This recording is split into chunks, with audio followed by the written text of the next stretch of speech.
This is you.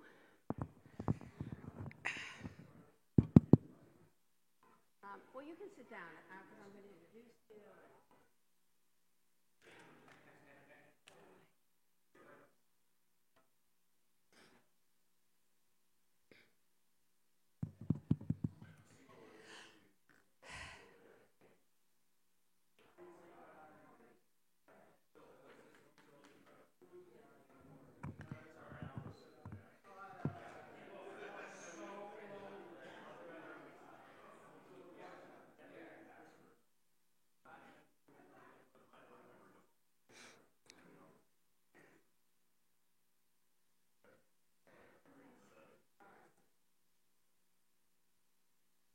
Good morning, everyone. I know you can hear me. It's great to see everybody. I see a few new faces here. I'll be coming up to introduce myself personally, so glad to have you. And I want to, with no further ado, I want to introduce our speaker. Professor David Zarefsky teaches courses in the history and criticism of U.S. public discourse, with a special focus on the pre-Civil War period and on the 1960s. Well, there's a lot to focus on there. And also teaches courses in argumentation and in presidential rhetoric. Among his publications, as well as 6 other books and over 70 scholarly articles concerned with American public discourse, both historical and contemporary, argumentation, rhetorical criticism, and public speaking are books on the Lincoln-Douglas debates and on the rhetoric of the war on poverty during the Johnson administration. He's president of the Rhetoric Society of America, 2006-2007, and is a past president of the National Communication Association and the Central States Communication Association. He is currently working on 2 book-length projects, one concerning President Johnson's speech, in which he announced his withdrawal from the '68 presidential race. That's the book you have here. He's going to show us that book.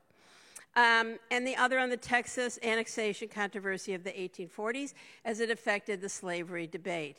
And of course, you know, I would be remiss if I didn't tell you the most important thing about Professor Zarefsky is that I'm a good friend with his daughter.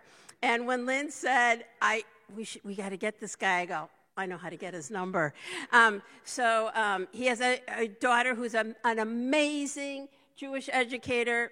And you have other children, but I only know Beth, and his grandchildren, who are really lovely. So if you need any information about them, you come see me. But with no further ado, Professor Zarefsky.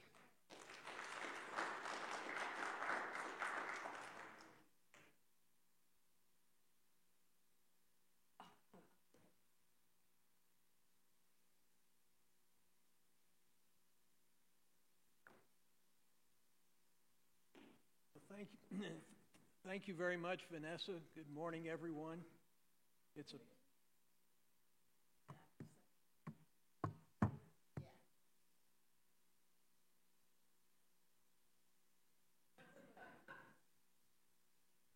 Very directed group.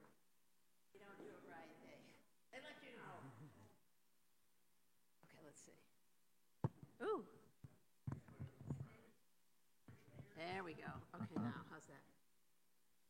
Basically. All right. How's this? Woohoo! Well, let me tell you what I said so far. I said, thank you, Vanessa, and good morning, everyone. It's a pleasure to be here. I appreciate the invitation to come to Macomb Soleil Lakeside. And let me say a little bit about what I'm going to talk about. In my day job, I'm retired. Have been for 15 years now, but I was a professor of communication with a special interest in American political rhetoric, and especially during 2 time periods, one of which was the 1960s. At Beth Emmet, where I'm a member, in our adult education program, we have a class called Current Politics, which I've been teaching for the past 9 years. A couple years ago, I came out with the book that Vanessa told you was on the way on the speech that President Johnson gave in 1968 when he announced that he wasn't going to run again for re-election. Now, if you're about 70 years old or older, you experienced this. If you're younger than 70, it's history. And so I'll try as best I can to deal with both of those situations. But a couple years ago, I came out with this book, and the then chair of our adult education committee, who was about my age, said, "Why don't you take one of your classes and talk about the book?" So I said, "Okay, I'll do that." And as it happened, there was someone from Temple Jeremiah who came over to be with us, who decided that they'd like to hear me too. And so a couple years ago, I gave a talk on this topic at Temple Jeremiah, at which there was somebody from Macomb Solel Lakeside. And so you're getting the third round of this talk, but it's new and improved. Here's your water. Thank you. Now, I hope that there's someone here who goes to another synagogue that recommends you to that next synagogue. Let me know. Vanessa will get a finder's fee.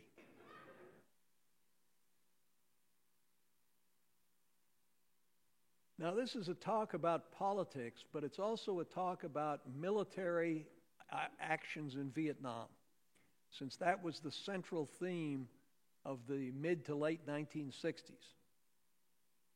There's a lot of things that we have come to believe about this talk in Vietnam that, like some elements of conventional wisdom, ain't so. For example, it's commonly believed that Johnson was driven out of office by anti-war protesters. Not true. He gave very little consideration to anti-war protesters because he was convinced that they were communist-inspired. It's commonly believed that Hubert Humphrey, after Johnson withdrew from the race, got into the race in the conventional way, entered the primaries, and so on. Humphrey entered no primaries. Most of them, the deadlines had passed. He got the Democratic nomination without entering any primaries, and there were only 15 primaries in the whole country. It's commonly believed that public opinion was homogeneous and anti-war, and Johnson pursued the war out of his bullheaded stubbornness until he was finally brought to account. Not true. Public opinion was deeply divided. It wasn't until March of 1968 that more than 50% of the people in public opinion polls who were surveyed indicated that they did not approve of Johnson's conduct of the war. And of that 50%, half of them didn't approve because they wanted a more hawkish war policy, and about 50% wanted a more dovish war policy, but very few wanted total or complete withdrawal. It's commonly assumed that Johnson's withdrawal from the race was primarily about domestic politics. He wasn't sure he could win.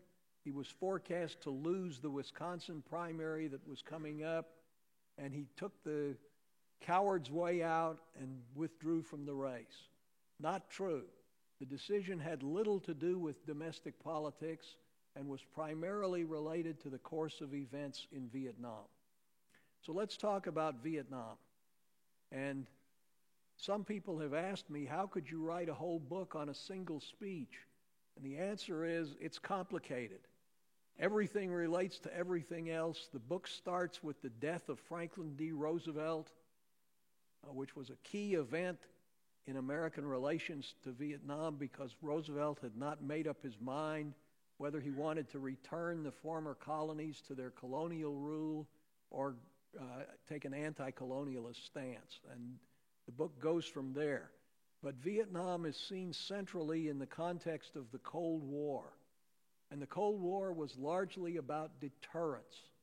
The belief was that we could deter a nuclear attack if we made clear that we would respond to it and that the attacker would suffer incredible devastation. Now, how do you prove that without testing it out on a nuclear war? Well, you prove it by being militant and rigorous in lower-level conflicts, because there's a kind of proportionality here. If you stand up to bullies in lower-level contexts, that will signal to everybody concerned that if you're confronted with the ultimate challenge of nuclear war, you would deliver the ultimate response. And Vietnam figured into that. This was a widespread way of thinking in the 50s and 60s. And the particular role that Vietnam played was to prove the proposition that wars of liberation will fail. Now, what is a war of liberation? It is outside aggression disguised as internal civil conflict. And that's how most Americans thought about Vietnam during this period of time. It was outside aggression by the state of North Vietnam on the people of South Vietnam, North Vietnam aided by communist sympathizers in the South, that was disguised as a civil war within Vietnam. And we had to prove that wars of liberation can't succeed, otherwise we'd be confronted with lots of them all over the globe. So every place becomes important because every place is a test of what we might do in some other place.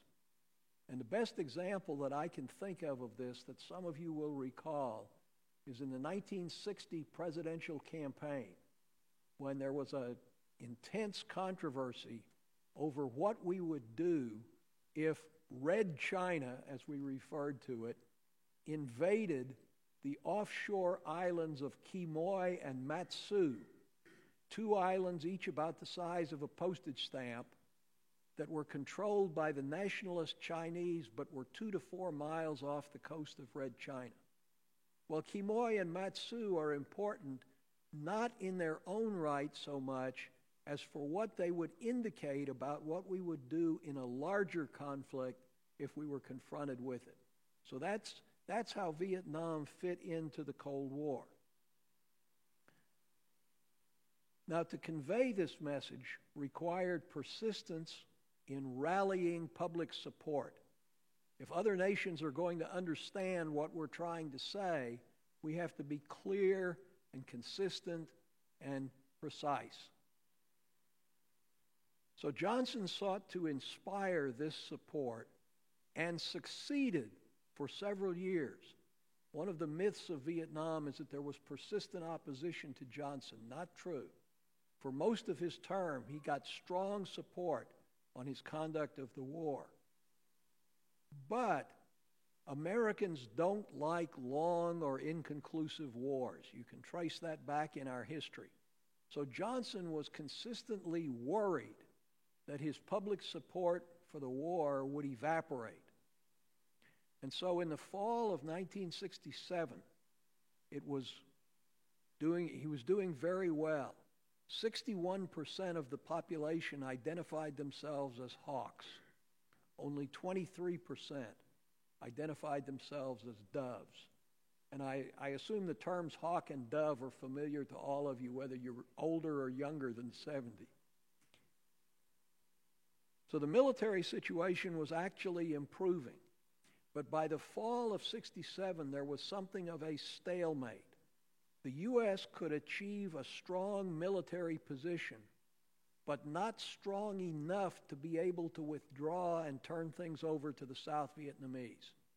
So this was a recipe for perpetual conflict, and perpetual conflict was at odds with not liking long and inconclusive wars.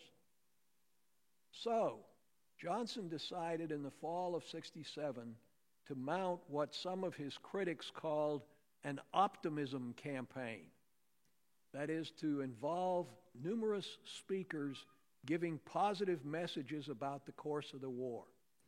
Most notably, this is when he brought General Westmoreland, the commanding general in Vietnam, back home to deliver a series of public speeches, including a speech to a joint session of Congress in which Westmoreland proclaimed that he could see the light at the end of the tunnel as far as Vietnam was concerned.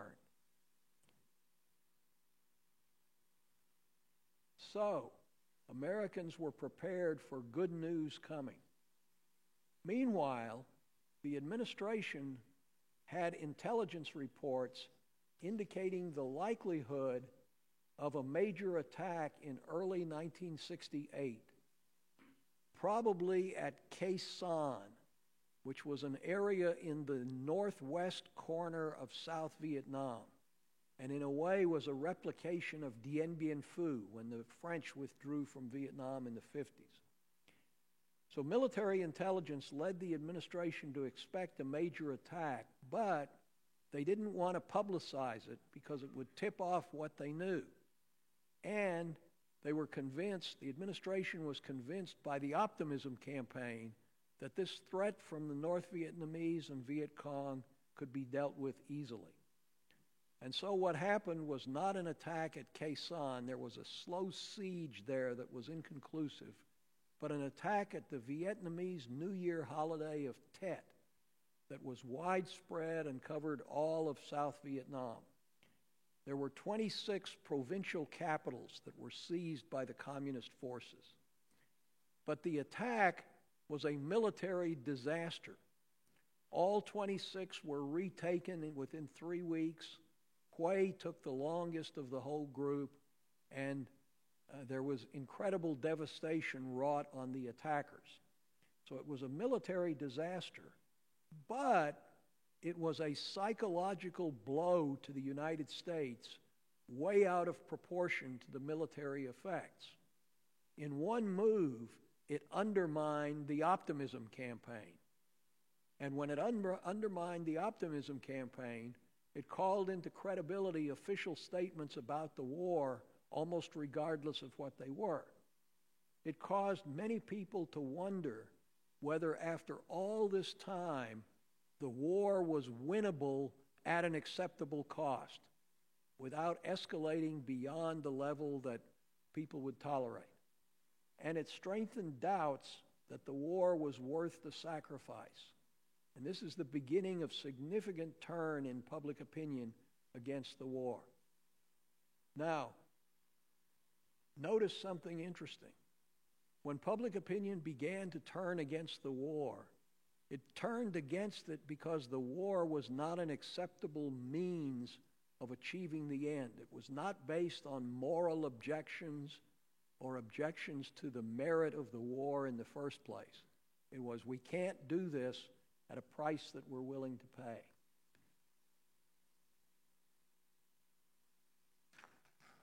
So, within the upper administration, there began a policy review. It was called an A to Z review.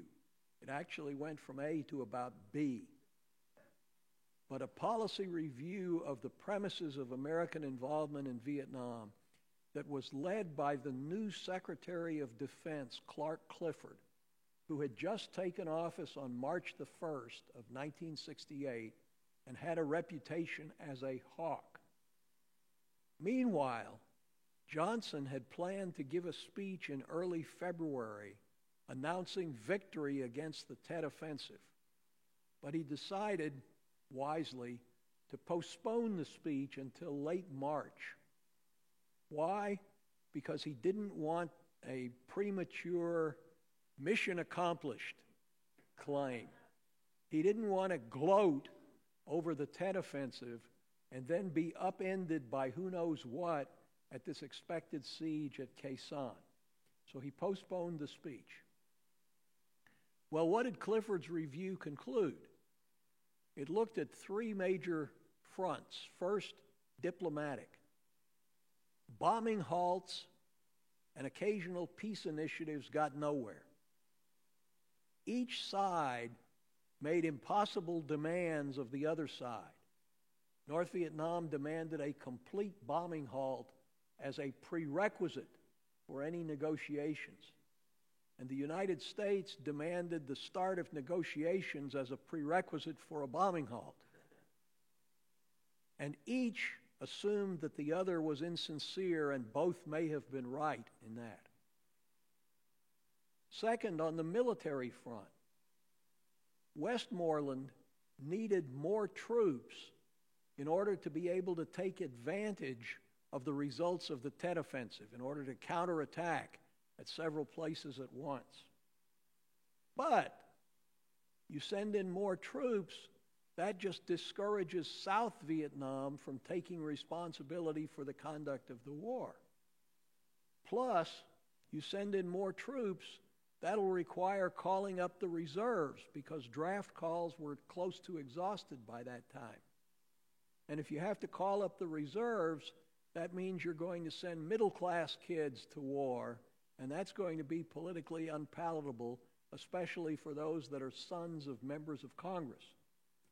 Moreover, you send in more troops, the communists could match any escalation, and all that you'd produce was a stalemate at a higher level. So the diplomatic front doesn't look good, the military front doesn't look good, and finally on the economic front, there's a balance of payments deficit that is the result of financing the costs of the war. Now, I don't want to go into the complexities of the balance of payments, but there was a significant difference between then and now in that there had not yet been approved any kind of international reserve currency. That function was served by the dollar, which the U.S. promised it would convert into gold at $35 per ounce of gold, fixed price. Well, there was nowhere near enough gold to provide $35 an ounce if all the holders of dollars wanted to cash them in for gold. This was international holders. The domestic convertibility had been eliminated in the 30s. So, what anchored the dollar was confidence in the strength of the U.S. economy, and the persistent and growing balance of payments deficit challenged that. So economically, Johnson's hands were somewhat tied. He was constrained in what he was able to do. So on all three fronts, there's not good news in store. And yet the administration has to do something. It has to make a decision. You think things couldn't get worse? The exigencies multiplied during 1 week, the week of March 10th to 16th, 1968. You may remember some of these events. On March 10th, a Sunday, or Monday, I think. No, Sunday. On March 10th, the New York Times and other newspapers leaked that Westmoreland had requested a lot of more troops, 206,000 more troops, almost a 50% increase in the total number of troops in Vietnam.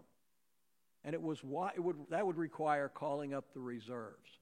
And it was widely assumed that Johnson would meet that request because he had publicly proclaimed that he would give Westmoreland whatever he needs. Now, there's a backstory to that. Robert McNamara, as Secretary of Defense, had a history of negotiating with Westmoreland.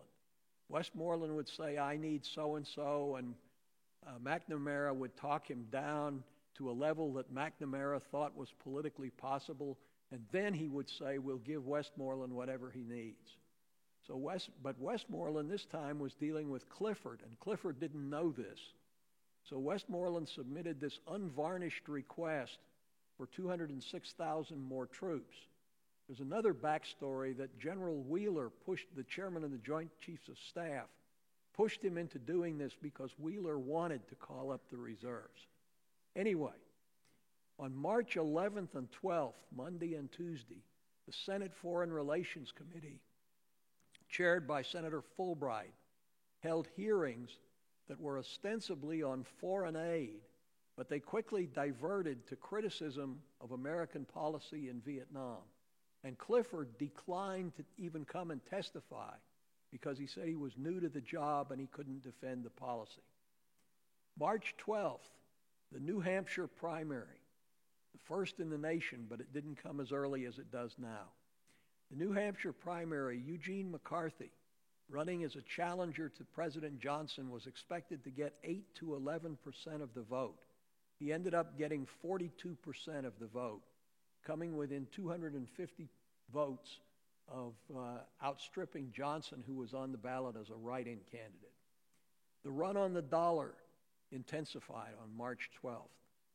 On March 14th, Thursday, Robert Kennedy proposed an independent commission to re-examine the premises of American policy in Vietnam, not an administration-controlled commission. and he named the members that he wanted, all of whom were prominent critics of the war. Johnson predictably refused to do that. On March 15th, Arthur Goldberg, that's the Judaic content for the talk, Arthur Goldberg, the ambassador to the United Nations, conveyed a proposal for a bombing halt to Johnson. Johnson rejected it angrily and furiously. March 16th, Robert Kennedy entered the presidential race. All these things happened within 1 week. Now imagine you're Lyndon Johnson during that week. He had called for drafts of his speech by March 20th. He had set the speech for March 31st, although this was not announced until a few days in advance, leading Richard Nixon, who had planned a speech on Vietnam for March 31st, to cancel his planned speech so that he could hear what Johnson had to say. Johnson called for speech drafts by March 20th. And this speech, interestingly, went through 11 drafts between March 20th and March 30th.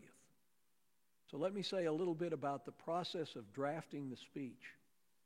First of all, unlike now, there was not a cadre of speechwriters who were different from the policy advisors.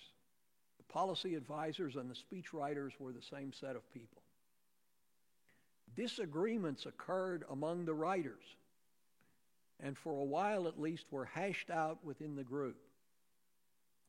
We also need to know that Johnson, during this time, while the speech was being drafted, was going around the country giving belligerent public speeches about how we were going to nail the coonskin to the wall and we were going to persist in Vietnam. And he ended one speech by talking about the bravery of Colonel Travis and the men at the Alamo without bothering to mention that they all were killed. But it sounded like Johnson's mind was made up, but privately he was entertaining many doubts. In fact, he was more concerned that they come up with some policy than with what that policy was.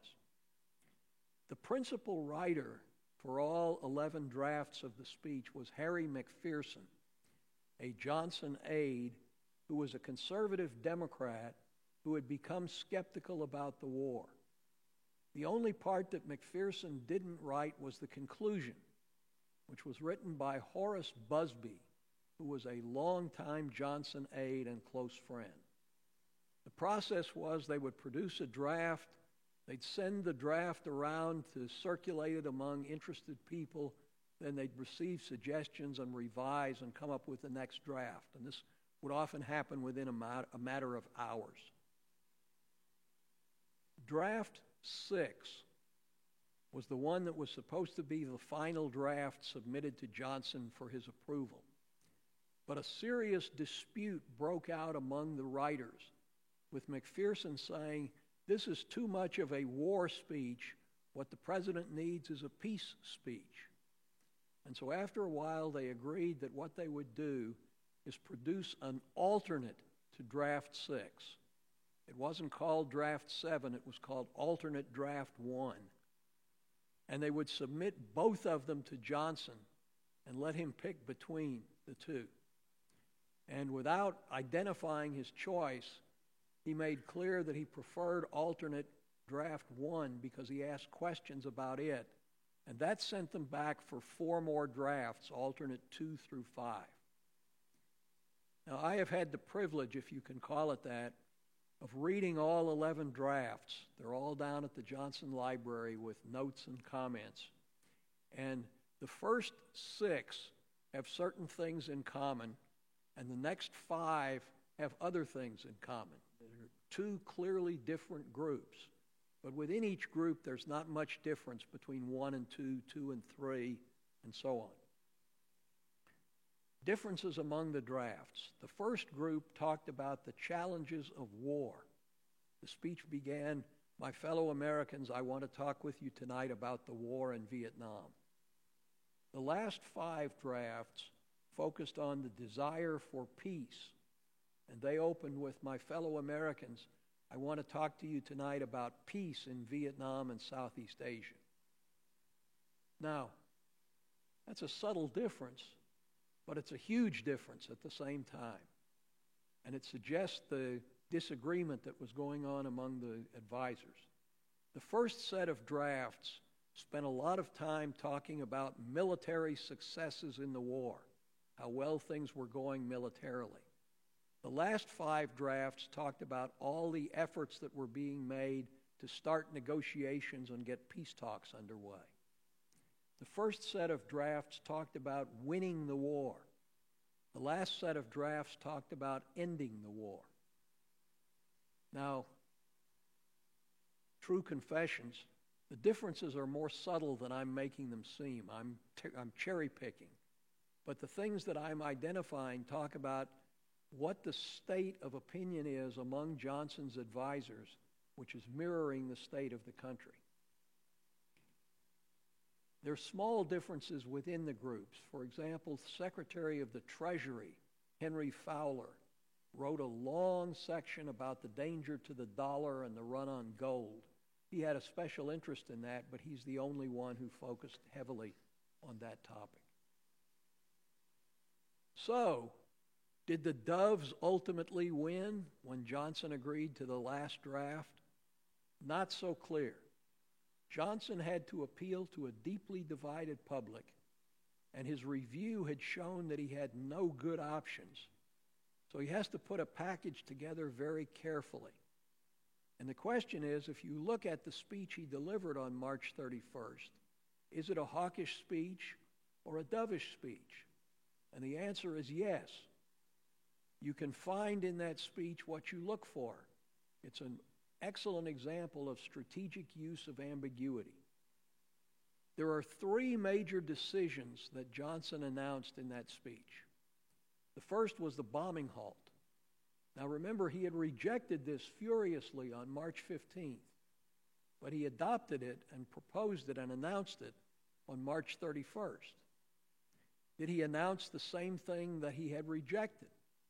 Not quite. He announced a unilateral bombing halt, which was what was being called for, but he did not announce a complete bombing halt, that is, covering all of North Vietnam. He excluded the area south of the 20th parallel, that is, between the 17th and the 20th parallel. But he didn't say that. He said he was excluding the area near the DMZ where there was direct threat from communist military forces against the United States. And he said even that he was not halting at the time, could be halted in the future in response to a favorable action by North Vietnam.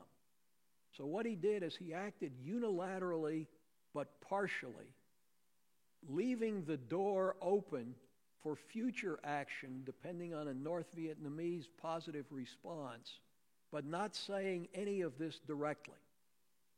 So that's the bombing halt. Now, who advocated the bombing halt? This was the biggest surprise of my research. The strongest advocate for the bombing halt was Dean Rusk, who had the reputation of being a hawk, and a well-deserved reputation of being a hawk on Vietnam.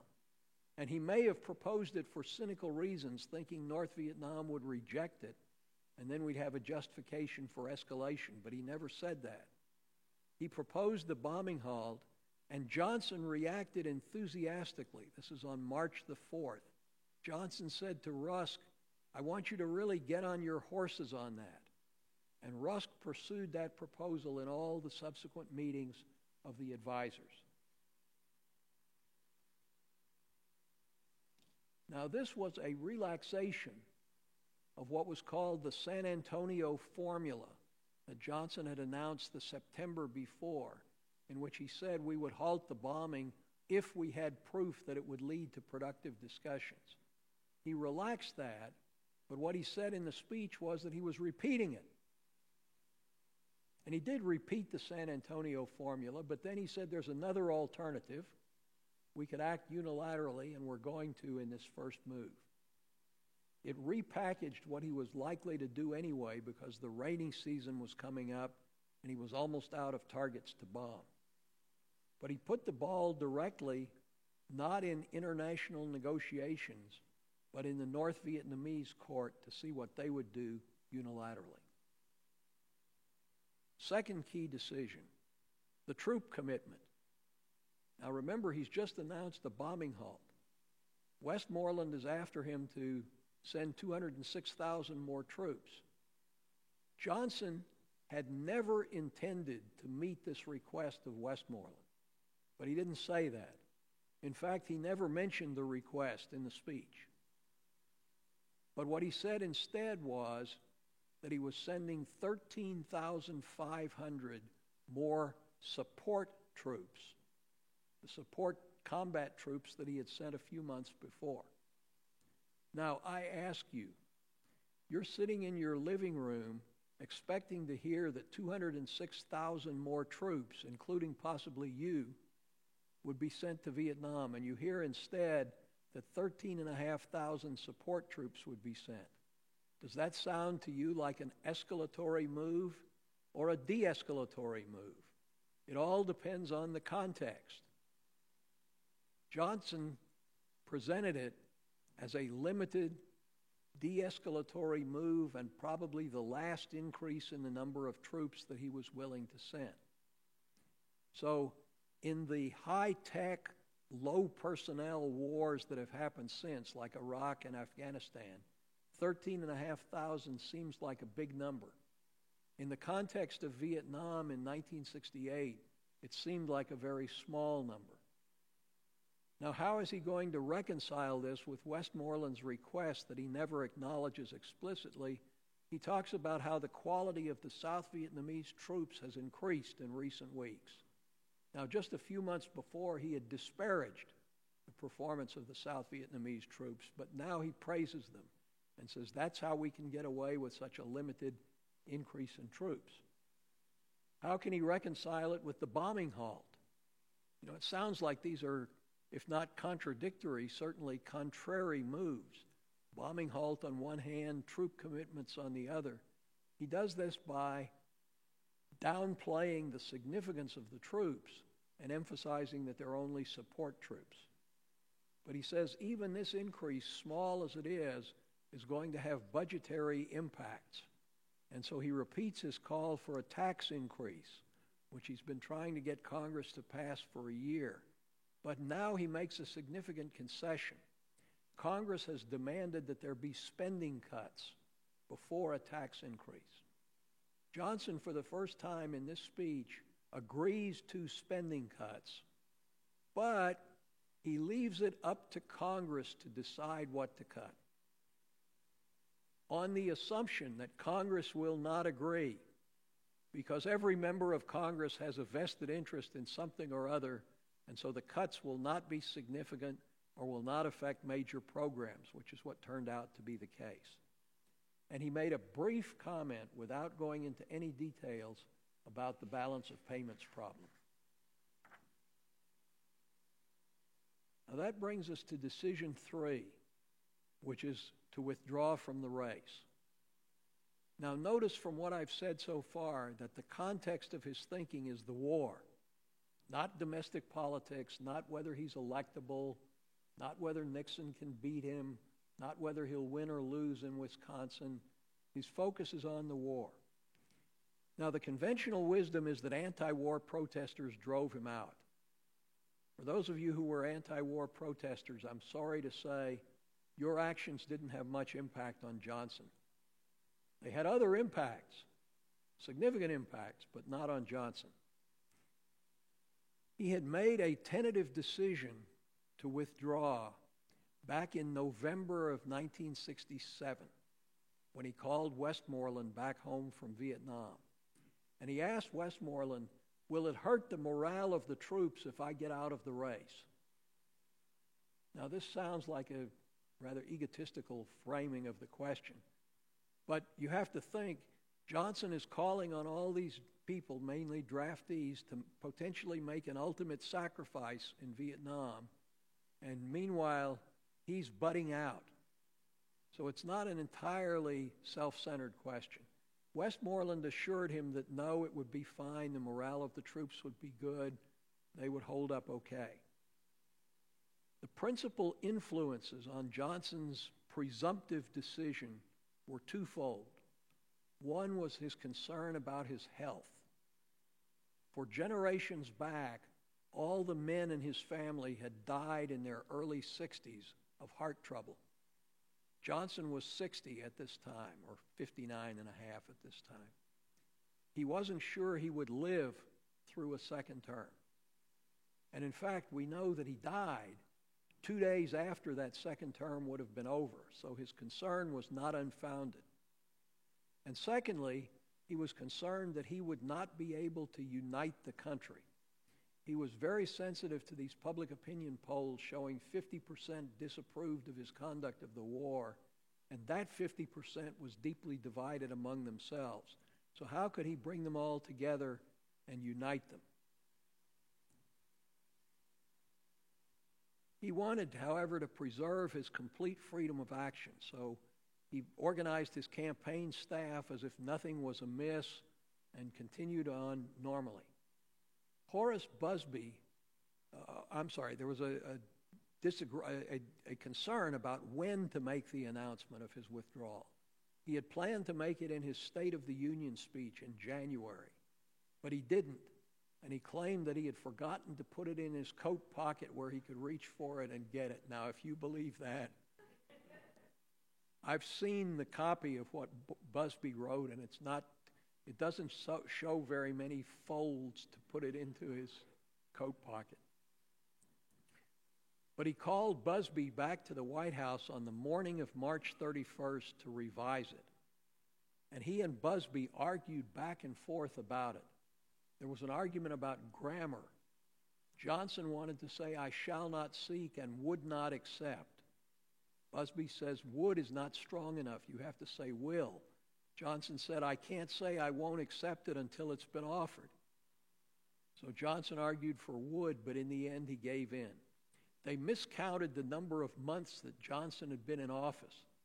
They had said 64 instead of 52. They gave him an extra year, and they noticed it only at the very end when Johnson was about to speak. So on March 31st, Johnson informed Humphrey that he might bow out. He discussed it with his family during the day. Lady Bird approved strongly, but his daughters were apoplectic about it. They firmly opposed. According to Johnson, he made the final decision to withdraw when he began to speak at 9 o'clock in the evening on March 31st. Now, why announce on March 31st? One answer was the Wisconsin primary was coming up.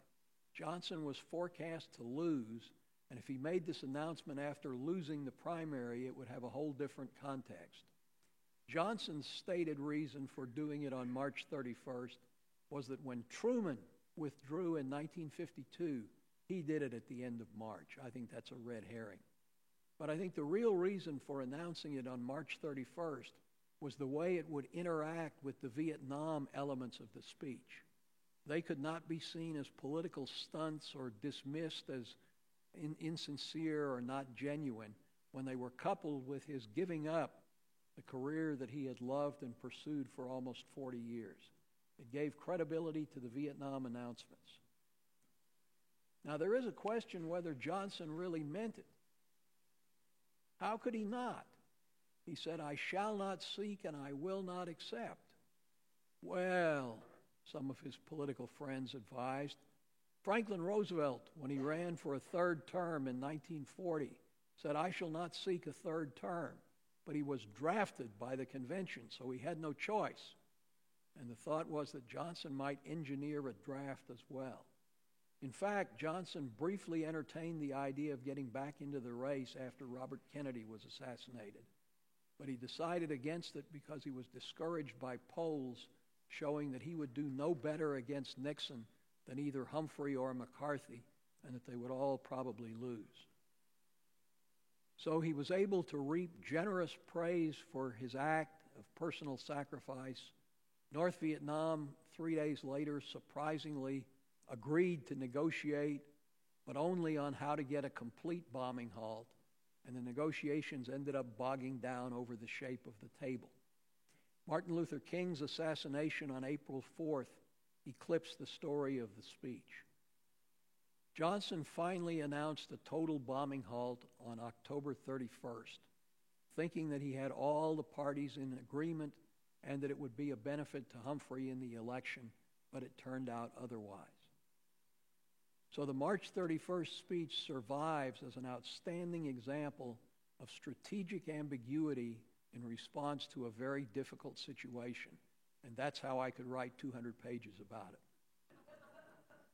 Now, I've gone on too long, but if you can stay for a few more minutes, I'll be glad to try to respond to questions. Vanessa will bring around a microphone. Please use the microphone so that those who are listening remotely can hear.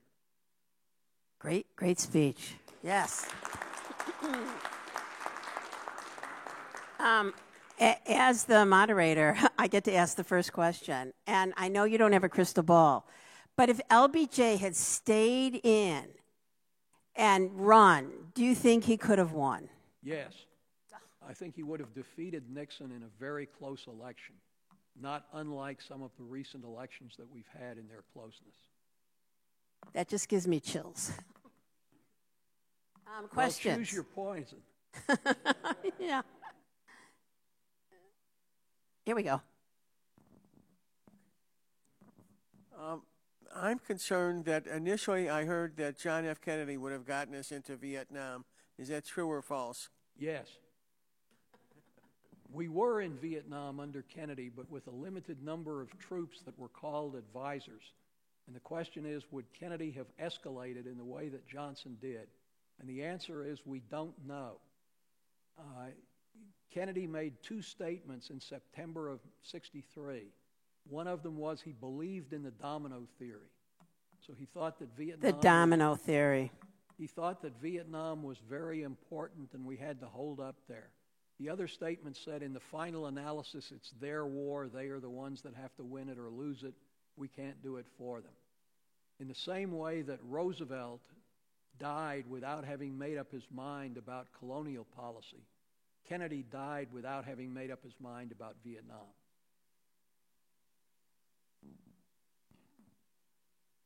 How many troops did we have in March of 1968, and what number did that eventually grow to? We had about 525,000 in March. It grew to 549,000. So that's the effect of the small increment that Johnson announced, which was the last increment of troops in Vietnam. And that set the table for what Nixon would call the policy of Vietnamization, which was gradually withdrawing troops from Vietnam, unstated, while he was stepping up the air war. To what extent did Nixon's conduct of the war really differ from the Johnson administration?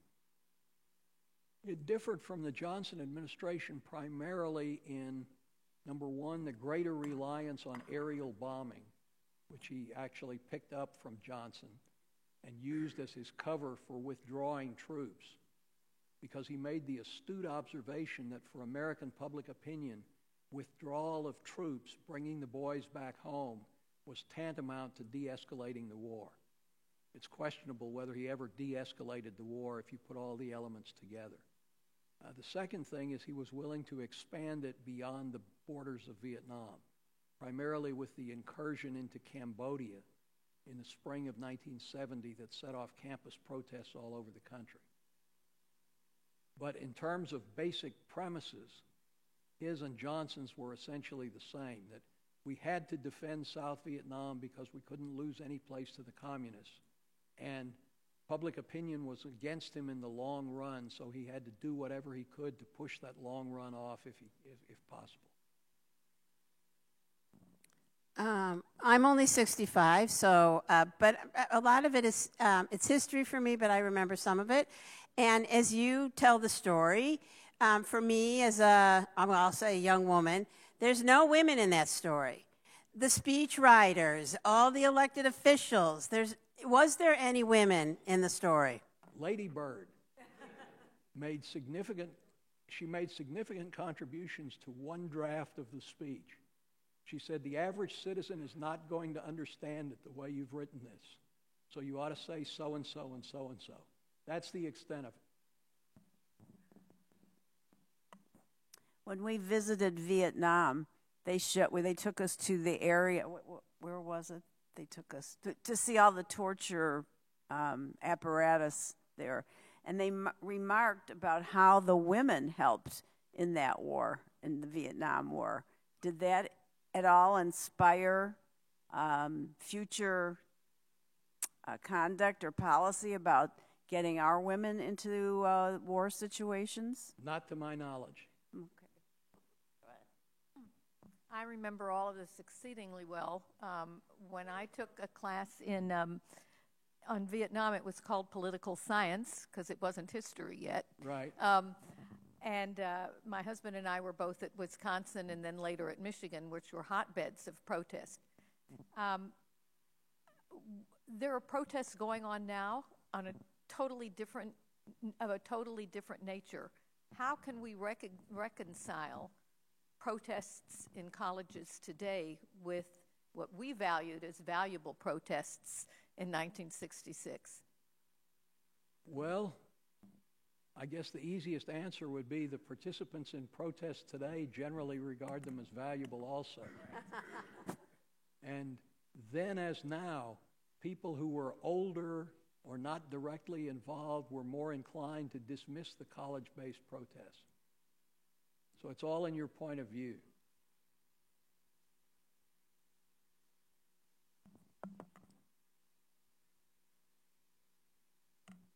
Making me run. Yeah, making you move.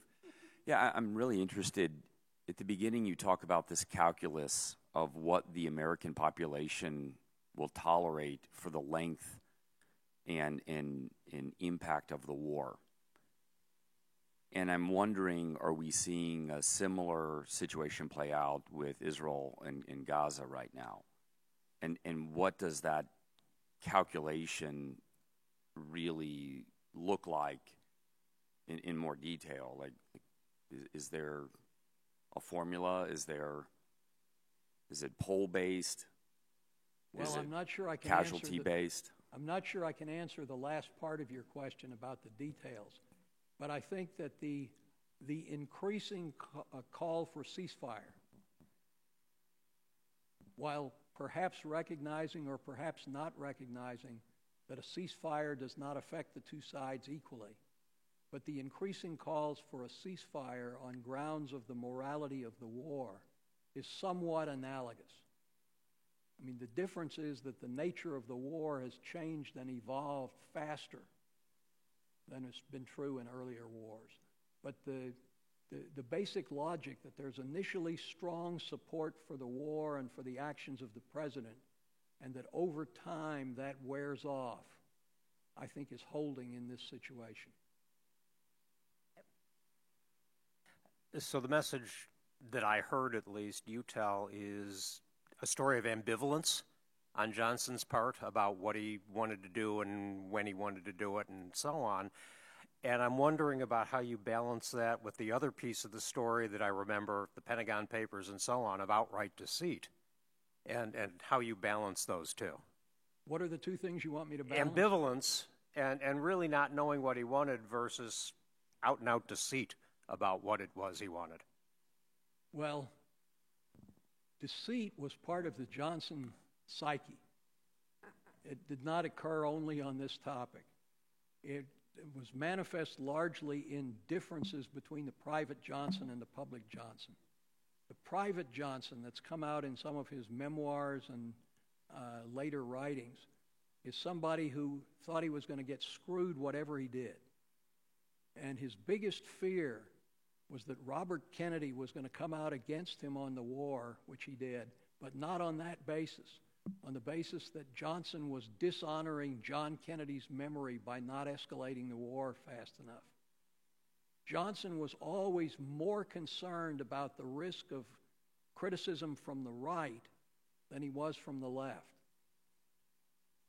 Privately, he would have accepted any solution that would have gotten him out of the mess, and he couldn't think of one.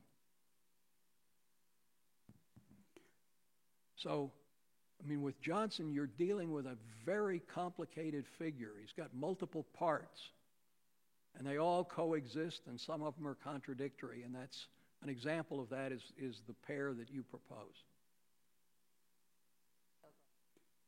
When do you think that America sent advisors into Vietnam prior to the breakout of the war? Well, until you put the last words in your question, I thought I could answer it, but you have to tell me when you think the breakout of the war was. It's been proposed that it began as early as 1946. As early as 1947? Because I served in Korea and was in Japan in 1956, where I met a man who was an advisor in Vietnam, who was in Japan on R&R. And at that time, I never even heard of Vietnam. And he told me what they were doing there. And it was quite a surprise, and then everything broke loose after that.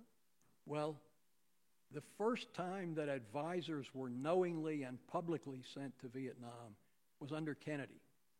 But prior to that, under Truman and Eisenhower, we gave increasing amounts of military assistance to Vietnam, some of which included covert sending of advisors. So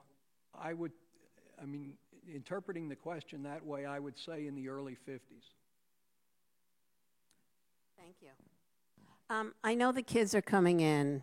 The students are coming in shortly, so we can move this to the lounge. I want to thank Professor Zurawski for being here. We learned a lot today. It's all in your memory, so when you say all the names, it all comes kind of rushing to the forefront. Next week, we have our own, and when you say we have our own, that means it's a congregant. Bruce Monchain will be sharing a movie that he made with his friends who stayed together over 50, 60 years. We'll watch the movie for a little bit, and then he's going to discuss it. He grew up in Minneapolis. I said Bruce Monchain, right? So it should be it's only virtual, so you can just press the button and we'll be right there. And clergy classes have started up. If you need any information on that, please see me. And good to see everybody this morning.